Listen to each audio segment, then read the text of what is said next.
Continuamos con esta propiedad que se llama umbral de fragilidad en frío.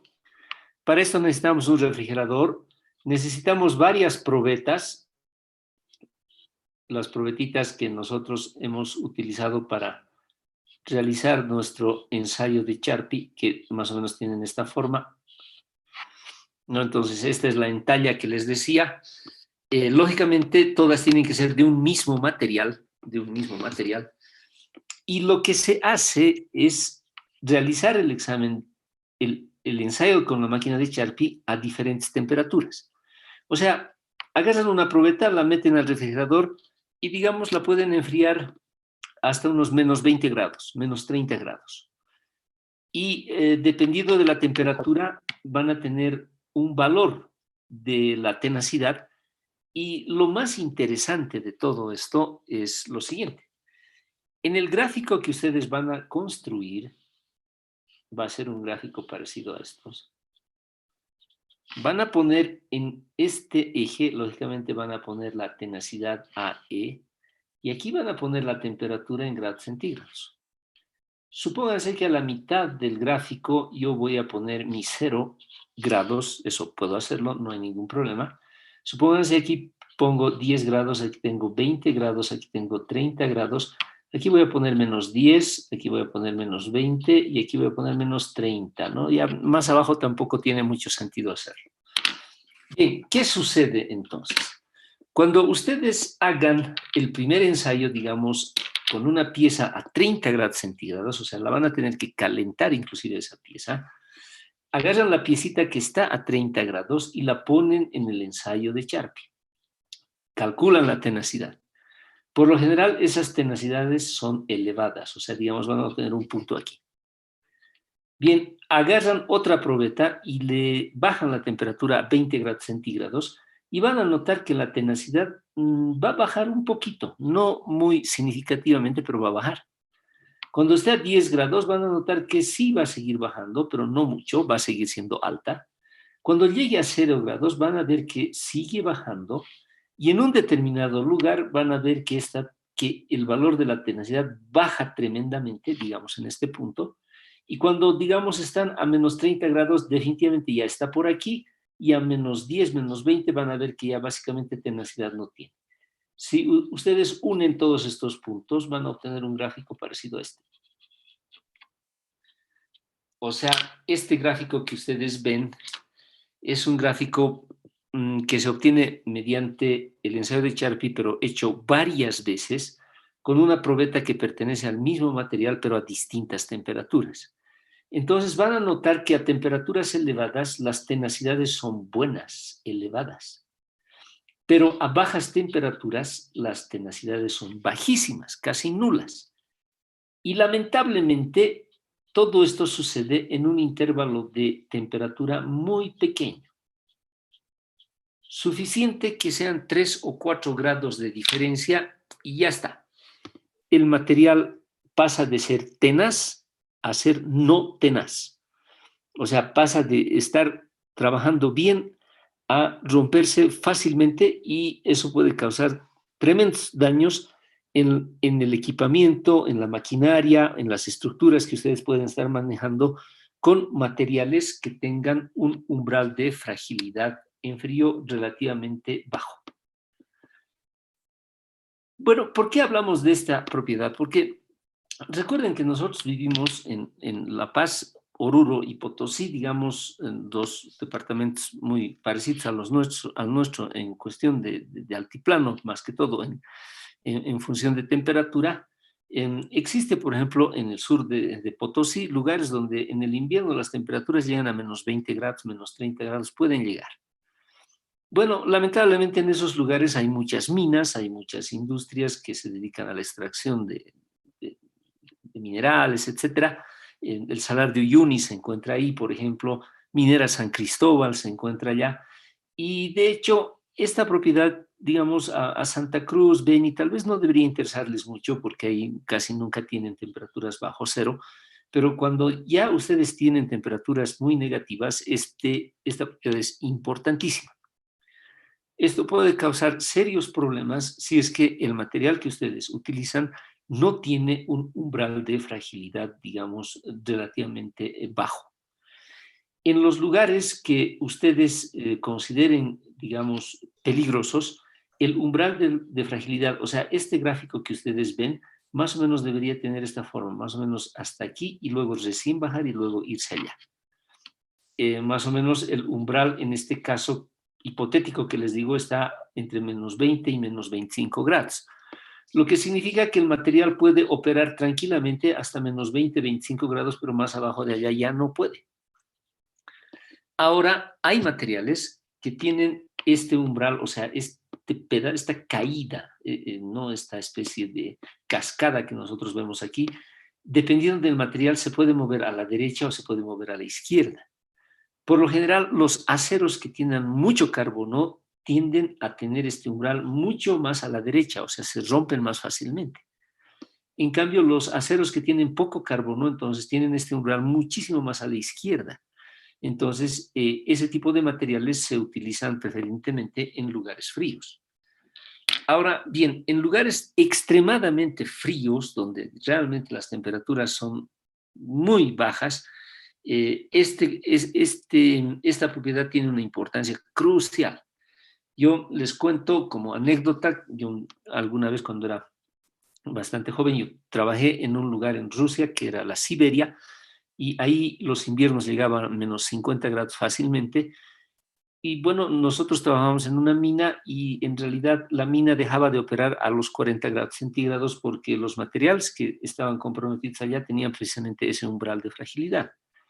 O sea, si la temperatura era menos 35 grados todavía se podía trabajar, pero si llegaba a menos 40 ya no, tenía que detenerse todo, ¿no?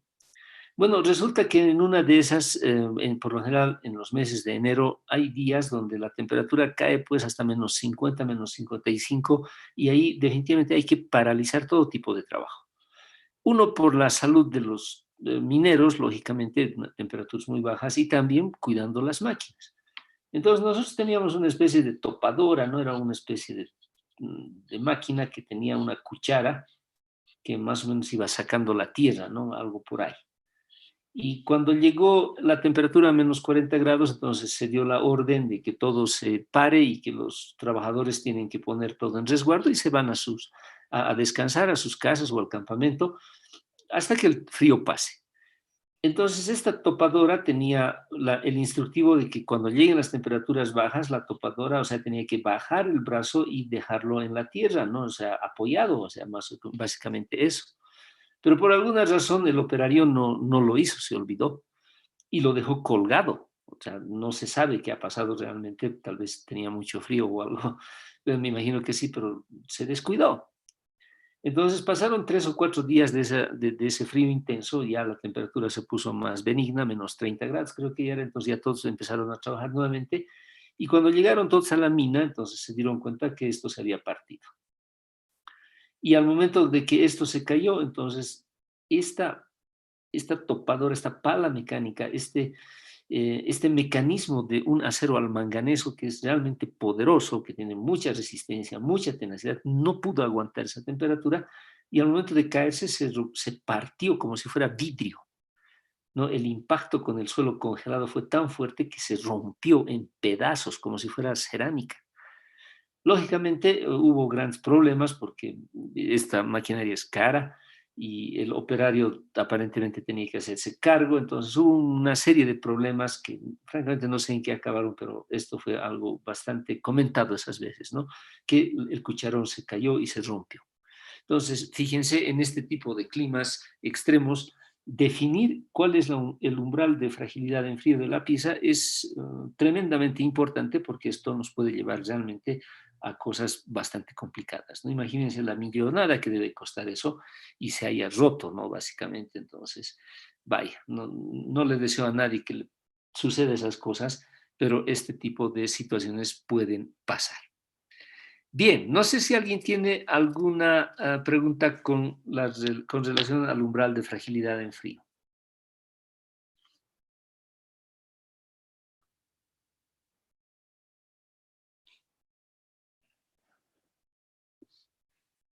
Bueno, no hay preguntas.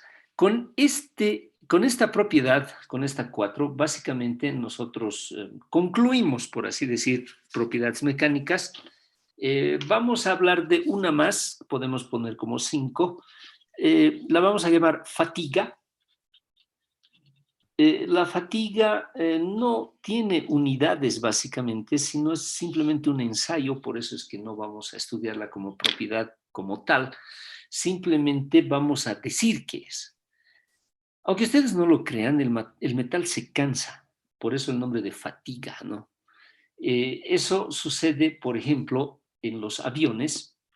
Ustedes saben que un avión, cuando, digamos, está en tierra, eh, eh, se encuentra a una presión atmosférica determinada y cuando sube, digamos, a 10.000 metros cuadrados o 10.000 metros, bueno, por encima del nivel del mar, la presión cae.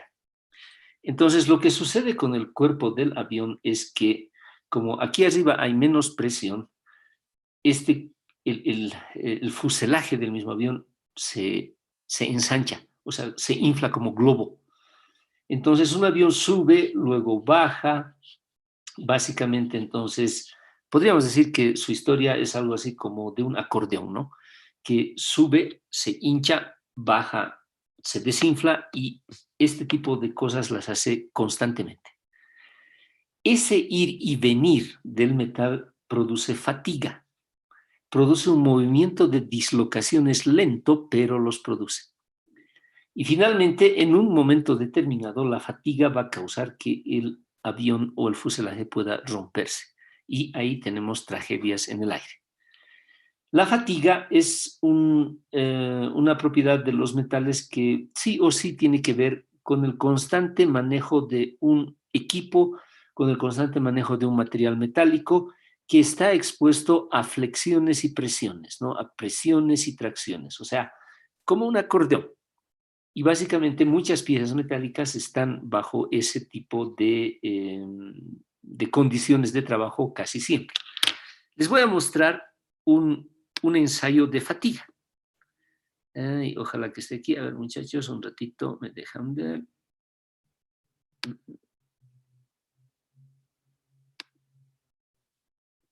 Aquí creo que está. Aquí está. Ya. Bien, pongan atención en este ensayo. Si ustedes ven, esta es una barrita metálica. Está sujeta por dos, digamos, agarradores y le van a dar vueltas, o sea, como un taladro. Se darán cuenta que la pieza está ligeramente doblada. ¿Por qué? Porque cuando esté doblada vamos a hacer de cuenta que la pieza se flexiona y se presiona, se flexiona y se presiona por ambos lados cada vez que se encuentra en una revolución determinada. O sea, esta pieza se está sometiendo a fatiga.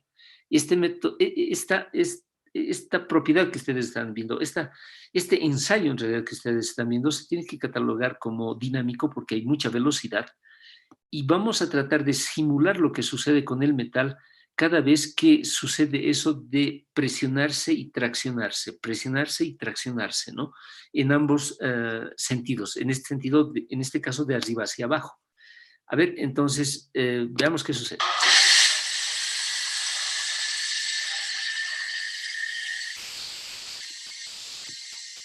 Fíjense el cambio de color.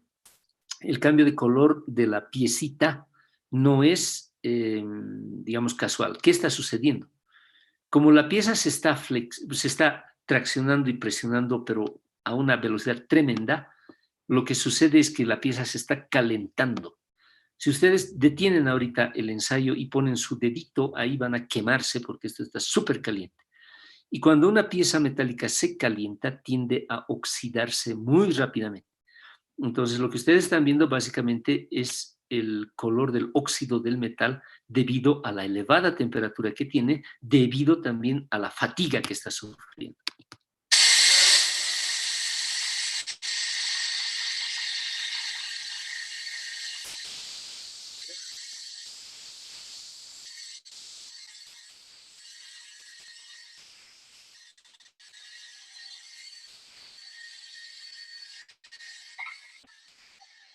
Listo, ahí está.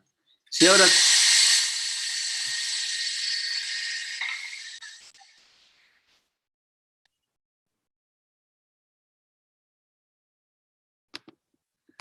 vean entonces ustedes cómo se ha, digamos, fraccionado debido a esta propiedad que nosotros la acabamos de definir como fatiga.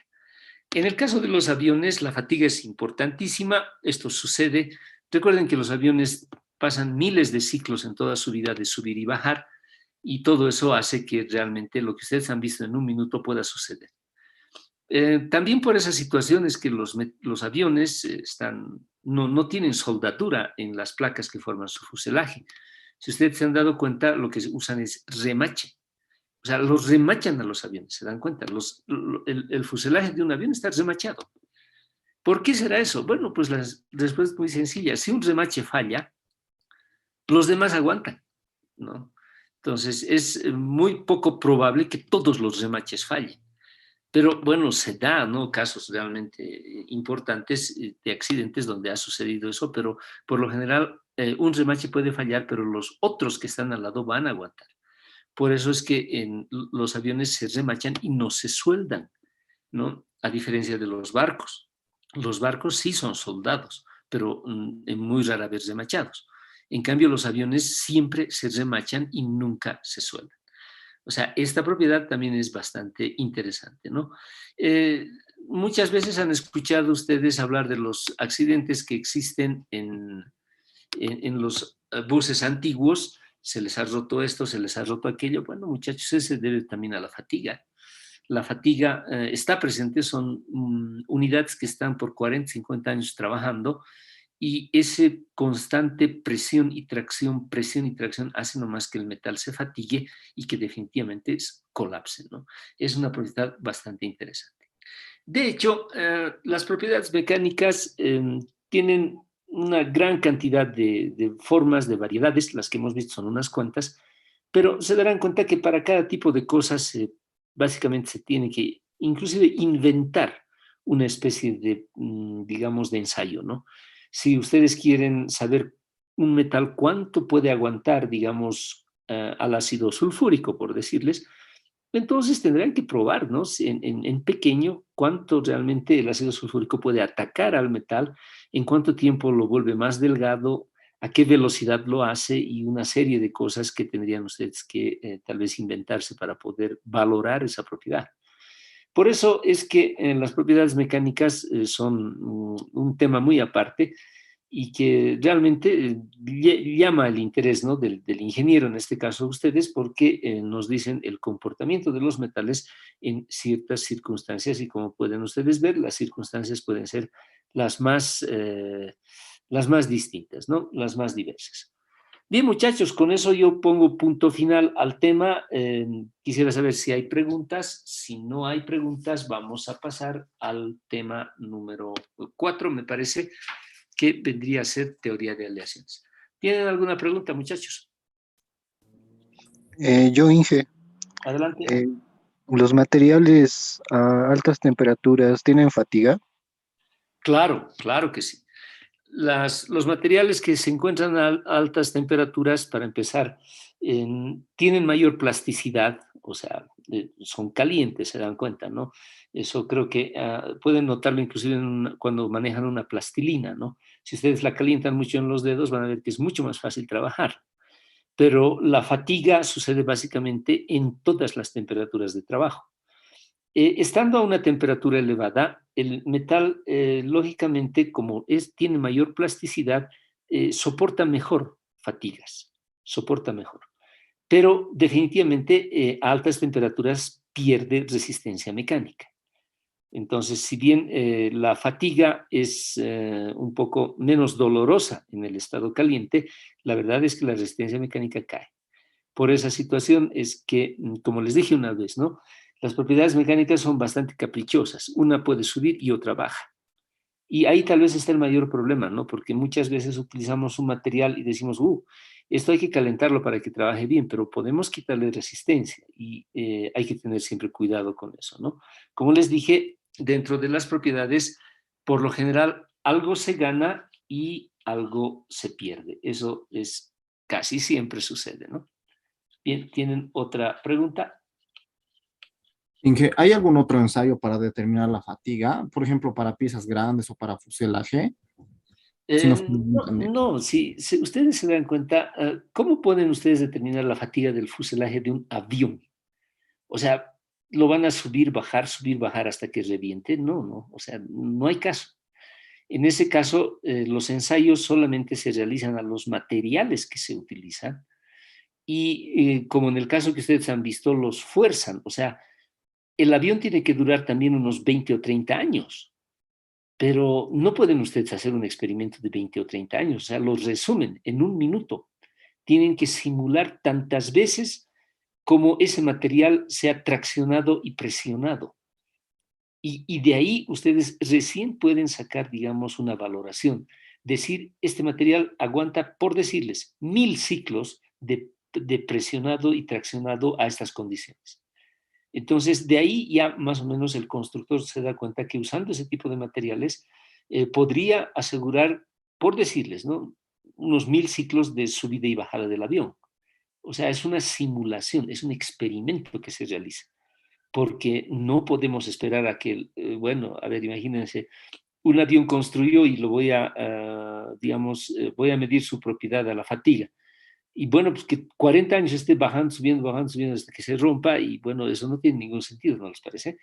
Por esa situación es que se acude a los ensayos. O sea, el ensayo básicamente es un experimento.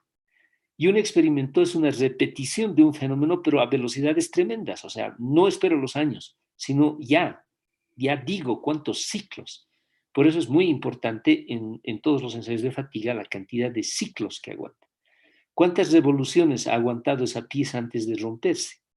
Inclusive ni siquiera de romperse, antes que aparezca el primer, digamos, el primer signo de oxidación que ustedes han visto. Y eso ya es peligroso. No, no pueden llevar ustedes a un material hasta que vaya, se rompa siempre, ¿no? Es decir, bueno, ese es su límite. Algo así como les comenté cuando medíamos la resistencia mecánica. La resistencia mecánica hasta el final no se lo lleva, sino se lo lleva simplemente hasta la mitad del lugar elástico, ¿no? No podemos arriesgarnos a irnos hasta ahí arriba porque ahí ya la cosa está arruinada. Por eso, estos ensayos, si bien nos dan una idea clara de cómo se comporta un material, son simplemente una especie de referencia para hacer cálculos ya estructurales, como en el caso de un avión, ¿no?, que ya son cosas muy complicadas porque ahí se juegan vidas humanas. Entonces la certeza que ustedes han hecho un buen cálculo tiene que ser pues exageradamente, digamos, elevada, ¿no? A eso se refiere. ¿Tienen alguna otra pregunta?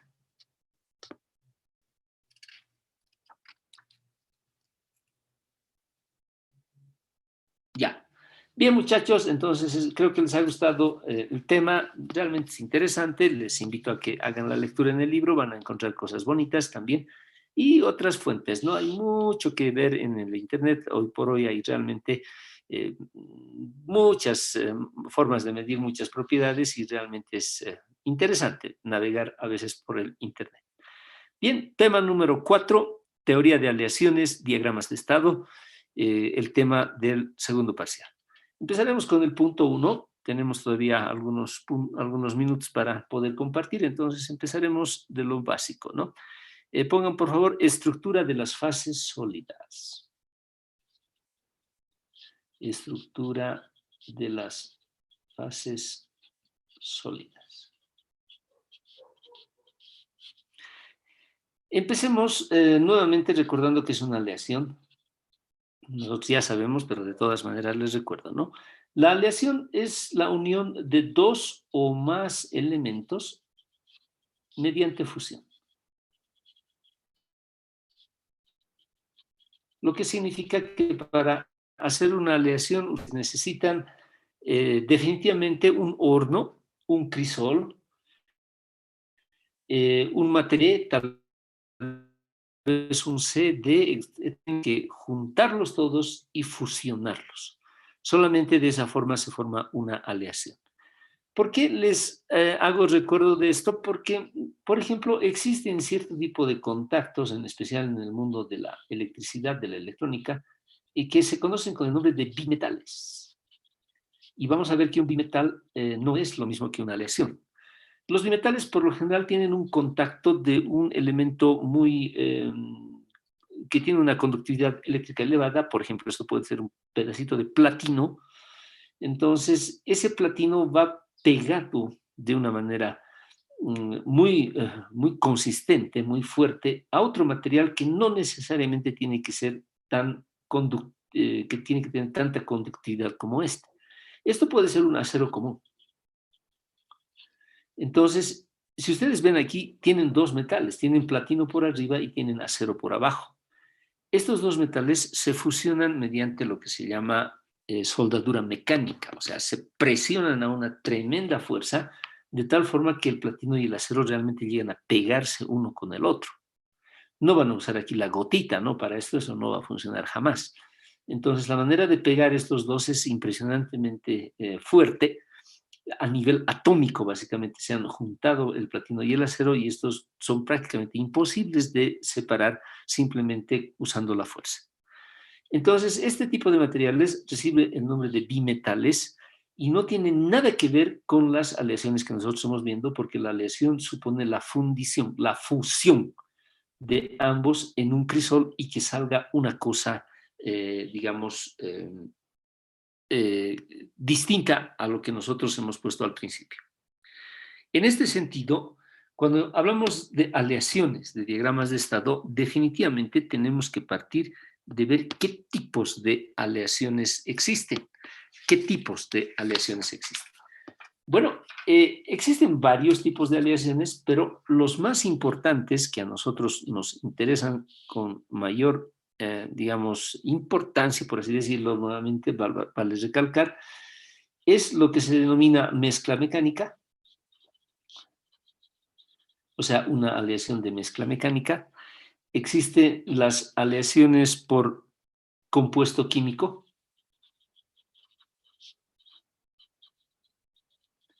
Y finalmente existen las aleaciones por soluciones. Hay más aleaciones. En el libro ustedes pueden encontrar unas cuantas más, pero estas tres a nosotros nos interesan de manera más puntual, porque de hecho las tres que más se utilizan, y de estas tres las que más se utilizan relativamente, las vamos a llamar así, son las del grupo C, que son las soluciones. Entonces tenemos aleaciones del tipo de mezcla mecánica, aleaciones del tipo de compuesto químico y aleaciones del tipo de soluciones. Bien, entonces empezaremos explicando qué es una aleación de mezcla mecánica. Como hay que hacer unos dibujitos, yo ya lo hice, entonces les presento. Esta es la definición de una aleación de mezcla mecánica, o sea, ese es el primer tipo que vamos a ver. Y para esto vamos a suponer algo, ¿no? Ustedes ya han visto el microscopio y han visto que ahí hay granos, ¿no? Es lógico suponer que si ustedes tienen un metal puro A, va a tener solamente un tipo de granos. Y si tienen un metal puro B, va a tener también otro tipo de granos. Y yo aquí los he dispuesto al componente A y al componente B, que forman una mezcla mecánica de diferente color. He dicho que el componente A tiene granos, no sé si ustedes pueden notar, medio morados, y el componente B tiene granos, los llamaremos así negros, ¿no? Por el color de mi bolígrafo. Entonces, si estoy hablando del componente A puro, todos los granos son morados. Y supongamos también que si el componente A puro tiene una celdilla que es cúbica centrada en el cuerpo, significa que todos estos granos van a estar formados por una multitud de celdillas cúbicas centradas en el cuerpo sin ningún tipo de excepción. En cambio, si el componente B tiene una celdilla cúbica centrada en la cara, significa que todos los granos tienen la celdilla cúbica centrada en la cara como unidad principal. Cuando estos dos se fusionan, o sea, se ponen a un crisol y forman una aleación que se denomina mezcla mecánica, lo que obtengo es un tercer tipo de material donde tengo granos de A por separado y granos de B por separado. Esta situación la voy a comentar de una manera un poco doméstica, lo vamos a llamar así. Supóngase que ustedes tienen un saco de papas y tienen un saco de chuño. Entonces agarran un tercer saco y ponen papa y chuño.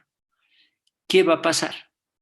Que las bolitas de papa y las bolitas de chuño se van a entremezclar, pero de manera mecánica.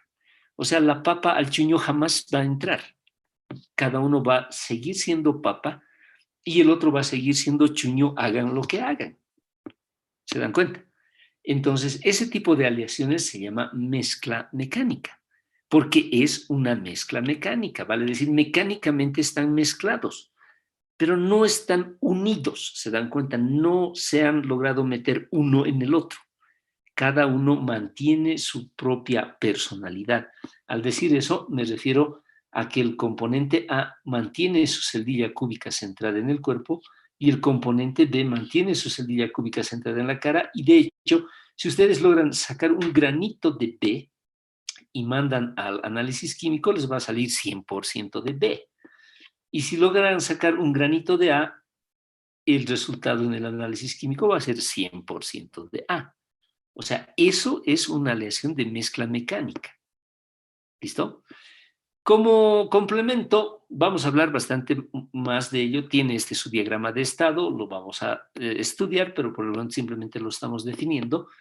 Les comentaré que por lo general este tipo de materiales no son buenos, son malos.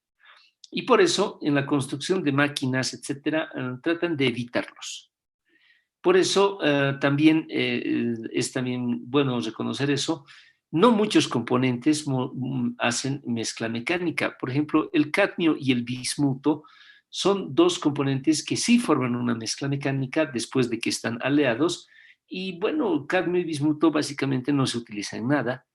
Simplemente es una especie de interés científico nada más, ¿no? Entonces se lo ha estudiado y efectivamente ellos forman este tipo de aleaciones, pero no se lo utilizan, ¿no? No van a encontrar ustedes un perno de cadmio y bismuto, precisamente porque sus propiedades son relativamente bajas, no son muy buenas, ¿ya? Entonces tomen en cuenta, esa es el primer tipo de aleación que nosotros vamos a ver, que se llama mezcla mecánica.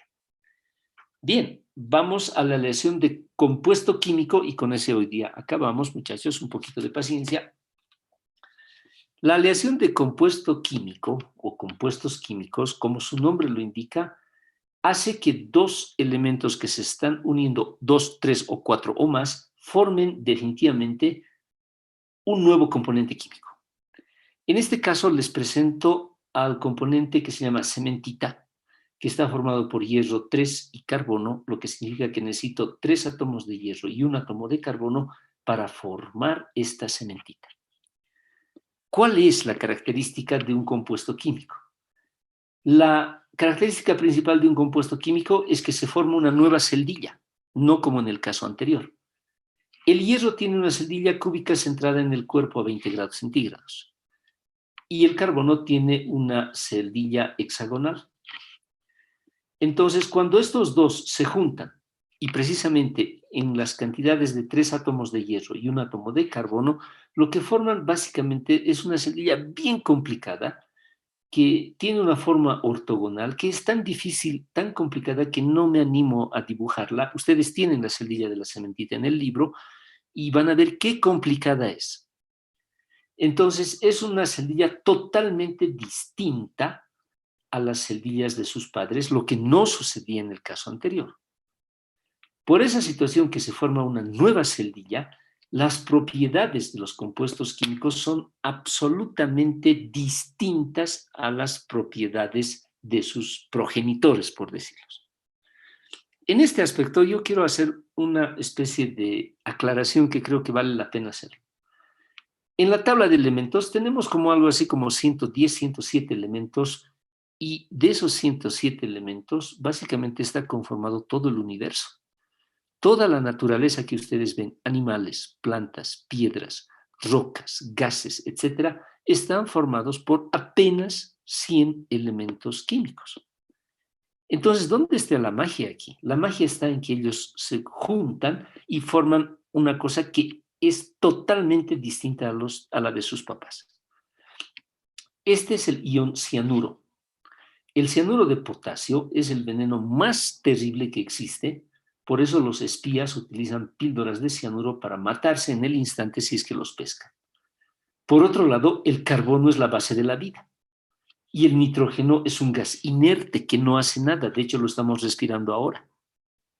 Entonces se dan cuenta, dos cosas aparentemente inofensivas, cuando se juntan pueden formar realmente un veneno, pero realmente poderoso. Es ahí donde nosotros podemos explicar que por qué tanta variedad de materiales, de cosas que hay en la naturaleza viva o muerta o lo que ustedes deseen. Pero de hecho todos nosotros estamos formados por unos cuantos elementos, pero la manera en los que ellos se forman es realmente lo que hace la diferencia. El hierro 3 carbono recibe el nombre de cementita. Ahora fíjense, el hierro es un típico metal. El carbono no es metal, es negro, pinta, bajo conductor de la luz, perdón, de la electricidad, pero la cementita como tal es, como su nombre lo indica, como cemento. Sí, es como una especie de pedazo de cemento que ustedes hayan sacado de su casa, que no tiene nada que ver con el hierro y no tiene nada que ver con el carbono, por eso ha formado una cuestión totalmente distinta y es por eso entonces que tenemos esa gran variedad de materiales que hay en el mundo y en la naturaleza. Por eso los compuestos químicos son aleaciones, se consideran aleaciones, pero lo más primordial que tenemos que saber de ellos es que se forman bajo una estricta fórmula estequiométrica. O sea, tantos átomos de esto, tantos átomos de este otro, y también algo muy importante, tienen propiedades absolutamente distintas de los elementos puros que los han formado. Esa es la característica principal de los compuestos químicos y los compuestos químicos, de hecho, se utilizan bastante en aleaciones, pero se utilizan de una manera muy especial. Se utilizan muchas veces como incrustaciones, ya como partes del material que se pueden ver a simple vista inclusive, ¿no? Por eso los compuestos químicos tienen un carácter un poco especial en las aleaciones. Cuando estemos viendo nosotros el diagrama hierro-carbono, vamos a hablar mucho de la cementita y ahí nosotros vamos a comentar mucho más de lo que es un compuesto químico. Si se dan cuenta, el punto C, que se llama soluciones, es el grupo de aleaciones que tal vez más se aplica en la industria actual. Por eso es que lo hemos dejado, digamos, para el viernes, porque tenemos que hablar muchísimo de soluciones, no tanto así, digamos, como de aleaciones de mezcla mecánica y compuestos químicos que hemos visto hasta ahora. Bien, entonces no quiero, digamos, más excederme en el tiempo. Aquí ponemos punto final al día de hoy. El viernes vamos a continuar, exactamente vamos a retomar nuestro temario en este punto y vamos a empezar a hablar de aleaciones tipo solución. No sé si tienen alguna pregunta, muchachos.